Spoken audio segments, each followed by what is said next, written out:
మానవాళి చరిత్రలోనే Elon Musk అనే వ్యక్తి అత్యంత ధనవంతుడిగా అవతరించాడు.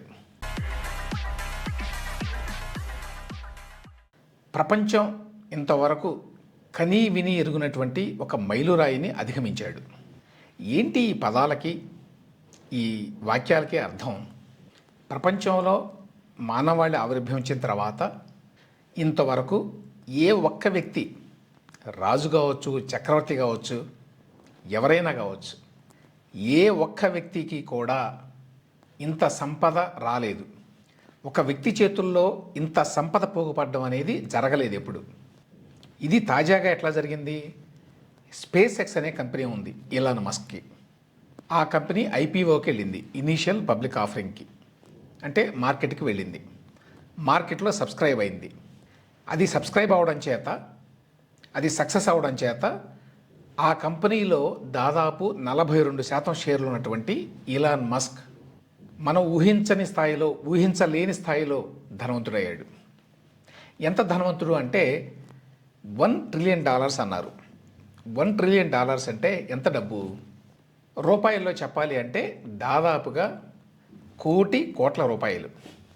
మనకి ఆ ఫిగర్ అసలు అర్థం కాదు, గ్రాస్ప్ చేసుకోవడం కూడా కష్టం. కోట్ల రూపాయలు. కరెక్ట్గా చెప్పాలి అంటే ఇవాళ మార్కం ధర చూస్తే రూపాయలు డాలర్లు మధ్య 95 లక్షల కోట్ల రూపాయలకు అధిపతి అయ్యాడు. ఎప్పుడు? నిన్ననే జూన్ 12వ తేదీన 95 లక్షల కోట్ల రూపాయలు అంటే దాదాపుగా కోట్ల రూపాయలు అన్నమాట. 1 కోటి రూపాయల్లో ఒక్కొక్క రూపాయి విలువ 1 కోటి అనుకుంటే ఎంత అవుతుందో అంత అమౌంట్. ఇలాన్ మస్క్ స్థాపించినటువంటి ఈ స్పేస్ ఎక్స్ అనే కంపెనీ అంతరిక్షంలోకి రాకెట్లను ప్రయోగిస్తుంది. ప్రైవేట్ రంగంలో మొదలైనటువంటి కంపెనీ అది. ఇవాళ అమెరికా ప్రభుత్వంలో నడిచేటువంటి నాసా లాంటి సంస్థలను కూడా అధిగమించింది.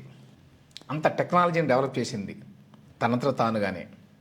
ఎప్పటికైనా మార్స్ గ్రహం మీదకి వెళ్ళాలి అనేది ఇలాన్ మస్క్ లక్ష్యం. ఊరికి వెళ్ళడం కాదు, అక్కడ యాక్చువల్గా వలస ఏర్పాటు చేసుకోవాలి మనుషులు, ఎందుకంటే ఇప్పుడున్న భూమి సరిపోదు అని. సరే, దాని మీద చాలా డిబేట్లు జరుగుతున్నాయి అనుకోండి, అది పక్కన పెడితే ఆ స్పేస్ ఎక్స్ పబ్లిక్ ఇష్యూకి వెళ్ళింది. పబ్లిక్ ఇష్యూకి వెళ్ళడం వల్ల ఈ కంపెనీ విలువ 186 లక్షల కోట్లు అయింది.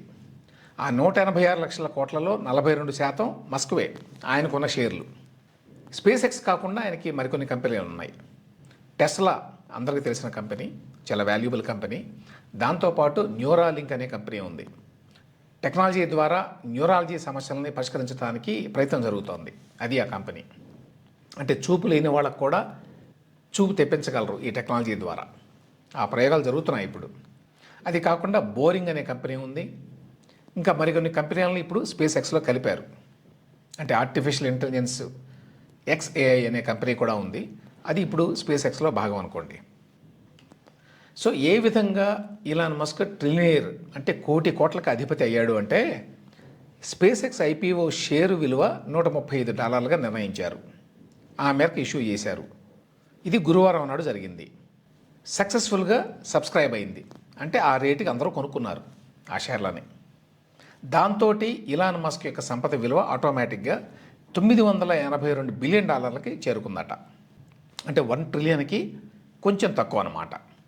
అయితే ఆ నెక్స్ట్ డే, అంటే నిన్న శుక్రవారం నాడు నాస్డాక్లో, వాళ్ళ స్టాక్ మార్కెట్లో ఈ షేరు $150 దగ్గర ట్రేడింగ్ ప్రారంభించింది.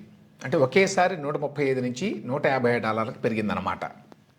దీంతో ఇలాన్ మస్క్ సంపద విలువ $1.1 ట్రిలియన్ పెరిగింది అని ఫోర్బ్స్ అనే పత్రిక చెప్తోంది. ఇప్పుడు 1.1 అంటే దాదాపుగా కోట్ల రూపాయలు, లేక కోట్లను కూడా కొంచెం క్రాస్ చేసింది అనుకోవచ్చు. సో ఇది కాకుండా మస్క్కి $1.5 కోట్ల విలువైనటువంటి టెస్లా కంపెనీలో 10% వాటా ఉందట. ఇంకొక 8% స్టాక్ ఆప్షన్స్ ఉన్నాయి. ఇంకొక కంపెనీ చెప్పాను, న్యూరాలింక్, అలాగే బోరింగ్, వాటిల్లో కూడా వాటాలు ఉన్నాయి. ఇవన్నీ కలుపుకుంటే $1 ట్రిలియన్ దాటిపోయాడు ఇలాన్ మస్క్. అసలు శుక్రవారం రాత్రికేనట నాస్డాక్లో ఈ స్పేస్ ఎక్స్ షేరు $169 దగ్గర ట్రేడ్ అవుతోంది. అంటే ఇంకా పెరిగింది. 1 ట్రిలియన్ కాదు, దానికంటే ఇంకా ఎక్కువే సంపద ఆయన దగ్గర ఉన్నట్లు లెక్క. లేటెస్ట్ లెక్క ప్రకారం ఏంటంటే మస్క్ సంపద విలువ 1.2 లక్షల కోట్ల డాలర్లకు చేరింది. అంటే కోటి కోట్లకు పైగానే ఉంది ఇప్పుడు. ఇక్కడ పాయింట్ ఏమిటంటే ఇదంతా కూడా పేపర్ అసెట్, అంటే అంత డబ్బు చేతిలో ఉన్నది అని కాదు, కానీ అంత విలువైతే ఉన్నది. మార్కెట్లో ఈ ఫ్లక్చువేషన్స్ ఉంటాయి కదా, ఒక్కోసారి ఇట్లా పెరుగుతాయి, ఒక్కోసారి తగ్గుతాయి, తగ్గినప్పుడు మళ్ళీ తగ్గుతాయి అనుకోండి. కానీ మొట్టమొదటిసారిగా ప్రపంచంలో ఒక వ్యక్తి ఆ $1 ట్రిలియన్ మార్క్ని దాటాడు. అది చారిత్రాత్మకం. అంటే ఒక వ్యక్తి అంత డబ్బు సంపాదించాడు అని కాదు, అంత డబ్బు సంపాదించగల కెపాసిటీ లేక పొటెన్షియల్ ఒక వ్యక్తిలో ఉంటుంది అని అట్లా చూడాలి మనం. ఒక వ్యక్తి తన ఆలోచనల ద్వారా, తన క్రియేటివిటీ ద్వారా, తన టాలెంట్ ద్వారా, తన హార్డ్ వర్క్ ద్వారా అంత సంపదను సృష్టించగలడు అని అర్థం. ఈ కోటి కోట్ల రూపాయలని ఇలాన్ మస్క్ ఎన్నటికీ ఖర్చు పెట్టుకోలేడు. అది కాదు పాయింట్. కొంతమంది దీన్ని విమర్శిస్తారు, ఒక వ్యక్తి దగ్గర ఇంత డబ్బా అని. ఇలాన్ మస్క్ దగ్గర మరొకళ్ళ దగ్గర ఇంత డబ్బు ఉంటే వాళ్ళు కూర్చొని దాన్ని తినరు, దాన్ని మళ్ళీ కొత్త కొత్త రంగాల్లో ఇన్వెస్ట్ చేస్తారు, కొత్త కొత్త ఆవిష్కరణలు చేస్తారు. ఫర్ ఎగ్జాంపుల్ ఇలాన్ మస్కే తీసుకోండి, న్యూరాలింక్ అనే దాని మీద రీసెర్చ్ చేస్తున్నాడు ఇప్పుడు కంపెనీ పెట్టి. దాని మీద డబ్బులేమీ రావు, కానీ ఆ రీసెర్చ్ చేయడం వల్ల ఎప్పటికైనా సరే 100% అంధులైన వాళ్ళకి చూపు తెప్పించడం లాంటివి చాలా చేయబోతున్నారు. ఎందుకంటే న్యూరాలజీకి సంబంధించి చాలా ఉంటాయి కదా, హ్యూమన్ అనాటమీలో చాలా భాగాలని రిపేర్ చేయగలిగితే టెక్నాలజీ ద్వారా ఇది సాధ్యమైతే. సో న్యూరాలింక్ మీద ఆ విధంగా పెట్టుబడులు బట్టి చేయాలి అంటే ఒక వ్యక్తి దగ్గర అంతంత డబ్బు ఉండాలి, లేకపోతే చేయలేరు, దాని మీద డబ్బు ఏమి రాదు కదా. అలాగే ఇప్పుడు రోబోట్స్ తయారు చేస్తున్నాడు. ముందు మనుషులు చేయలేని పనులు చాలా ఉంటాయి, హార్డ్ వర్క్ ఉంటుంది, రాళ్ళు పగలగొట్టడం లాంటివి. లేకపోతే ఎవ్రీడే చోర్స్ అని అంటారు కదా, అంటే రోజువారీ పనులు చాలా ఉంటాయి. వీటన్నిటిని మనుషులు చేయకుండా రోబోట్స్ చేసే విధంగా ఆల్రెడీ చాలా ముందుకు వెళ్ళాడు ఆ విషయంలో కూడా. ఇంకా కొన్ని సంవత్సరాల్లో ఫుల్ ఫ్లెడ్జ్డ్గా కమర్షియల్గా వాటిని బయటికి తీసుకొస్తారు. వాషింగ్ మెషిన్ లాగా, డిష్ వాషర్ లాగా ఈ రోబోట్స్ను కూడా కొనుక్కోవచ్చు, ఇంట్లో పనులన్నీ చేయడానికి, తోట పనులు చేయడానికి, ఇల్లు శుభ్రం చేయడానికి, ఇట్లాంటివి. ఇవన్నీ ఎప్పుడు సాధ్యమవుతాయంటే ఒక వ్యక్తి దగ్గర అంత డబ్బు పోగబడింది కాబట్టి, దానిని అతను కొత్త కొత్త ఆవిష్కరణలకి ఉపయోగిస్తున్నాడు కాబట్టి, లేకపోతే ఎన్నటికీ సాధ్యం కావు ఇవి. అదొక పాయింట్. అయితే రెండో పాయింట్, ఇదంతా కూడా ఈ క్యాపిటలిజం వల్ల, పెట్టుబడిదారీ విధానం వల్ల సాధ్యమవుతోంది. ఈ పెట్టుబడిదారీ విధానంలో దోపిడీ ఉంటుంది, ఆ దోపిడీ వల్ల కొంతమంది ఇంతంత ధనవంతులు అవుతారు అనేటువంటి విమర్శలు కూడా ఉంటాయి. ఇక్కడ పాయింట్ ఏమిటంటే మానవజాతి చరిత్రలో ఎప్పుడూ కూడా అసలు ఇంత ధనం లేదు. ఇంత ధనం క్రియేట్ అవ్వడానికి, ఇంత సంపద సృష్టి జరగడానికే కారణం వీళ్ళు, ఇటువంటి వ్యక్తులు. లేకపోతే అసలు సంపద సృష్టి ఉండదు. దోపిడీ సంగతి తర్వాత, అసలు ముందు సంపద సృష్టి ఉండాలి. ఆ సంపద సృష్టించిన అతనే. స్పేస్ ఎక్స్ అనేది ఒక కంపెనీ పెట్టాడు. స్పేస్ ఎక్స్ అనే కంపెనీ లేనప్పుడు అందులో అంత డబ్బు ఉంటుందని ఎవరికి తెలియదు. ఆ కంపెనీని ప్రారంభించడం ద్వారా, అందులో పరిశోధన చేయడం ద్వారా, కొత్త కొత్త ఆవిష్కరణలు చేయడం ద్వారా దాని యొక్క విలువను పెంచాడు.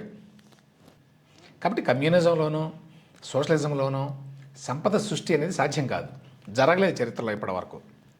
ఎన్ని విమర్శలు చేసినా సరే క్యాపిటలిజం కంటే, అంటే పెట్టుబడిదారీ విధానం కంటే మెరుగైనటువంటి మోడల్ని ఇంతవరకు మానవ సమాజం కనుక్కోవాలి. ఇది పర్ఫెక్ట్ కాకపోవచ్చు, కానీ ఉన్న వాటిల్లో ఇదే మెరుగు అనేది ఇప్పటివరకు ఉన్న అనుభవం. దానికి ఎగ్జాంపుల్ ఏమిటంటే ఇన్ని కొత్త ఆవిష్కరణలు రావడం, ఇంతమంది పేదరికం నుంచి బయటపడడం.